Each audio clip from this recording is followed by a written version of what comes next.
Assalamualaikum warahmatullahi wabarakatuh.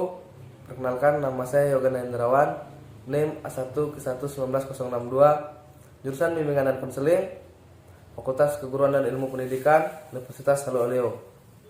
Di kesempatan kali ini saya akan menjelaskan resum saya yang berjudul konferensi kasus. Yang pertama ada pengertian konferensi kasus. Menurut Pritno, kasus adalah kondisi yang mengandung permasalahan tertentu. Permasalahan yang ada perlu dipecahkan, diurai, dikaji secara mendalam, dan sebagai sumber perlu diakses dan dibina. Komitmennya untuk bersama-sama mengarahkan diri bagi upaya pengatasan permasalahan tersebut.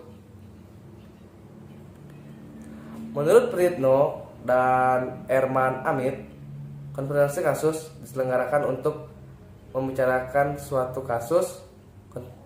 Konferensi kasus dalam kurung KKA merupakan forum terbatas yang diupayakan oleh konselor untuk membahas suatu kasus dan arah-arah penanggulangannya. Yang kedua ada fungsi konferensi kasus. Fungsi konferensi kasus yang pertama menambah informasi tentang konseling. Yang kedua, menemukan solusi dari masalah konseling. Yang ketiga, menafsirkan data studi kasus dalam suatu program pembimbingan yang konstruktif untuk konseling. Dan empat, fungsi pengatasan untuk mengataskan siswa atau klien dari masalahnya. C. Tahap-tahap konferensi kasus. Pelaksanaan konferensi kasus menempuh terhadap sebagai berikut. 1. Perencanaan. Konferensi kasus harus dibicarakan terlebih dahulu dan mendapat persetujuan dari konseling yang bermasalah, dan seluruh peserta pertemuan harus diyakini oleh konselor dan memiliki sikap yang teguh untuk merahasiakan permasalahan kasus yang dibicarakan. Pada tahapan perencanaan, hal-hal yang dilakukan adalah menetapkan kasus yang akan dibawa ke konferensi, menyajikan siswa atau konseling tentang pentingnya konferensi kasus. Yang ketiga ada menetapkan peserta konseling kasus. Yang keempat, menetapkan waktu atau tempat konferensi kasus. Yang kelima, menyiapkan kelengkapan bahan atau materi untuk pembahasan dalam konferensi kasus. Yang keenam, menyiapkan kelengkapan administrasi. Dan nomor 2, pelaksanaannya. Dalam tahapan pelaksanaan konseling, guru pembimbing harus mengarahkan pembicaraan sehingga seluruh peserta dapat mengemukakan data atau keterangan yang mereka ketahui dan mengembangkan pikiran untuk memecahkan masalah siswa atau konseling.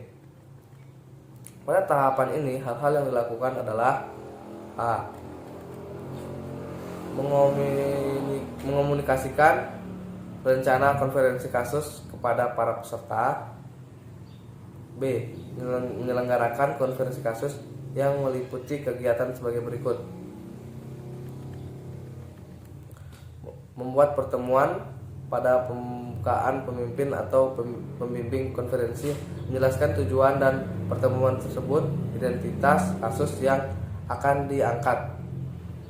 Menyelenggarakan penstrukturan dengan asas kerahasiaan sebagai pokok kasus dan meminta komitmen peserta untuk penanganan kasus.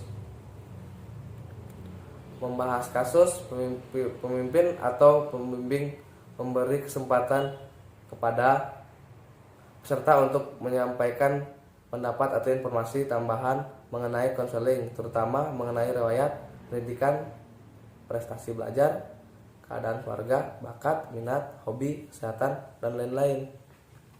Dan menegaskan peran masing-masing peserta dalam menegakkan kasus, menyimpulkan hasil pembahasan dan menetapkan komitmen peserta, menutup pertemuan, dan yang ketiga ada evaluasi. Evaluasi adalah hasil yang diharapkan dari konferensi kasus yang sukses apabila konselor memperoleh data atau keterangan tambahan yang amat berarti bagi pemecah masalah siswa atau konseling, dan terbangunnya komitmen seluruh peserta pertemuan untuk menyokong upaya pengatasan masalah siswa atau konseling. Pada tahapan ini, hal-hal yang perlu dilakukan: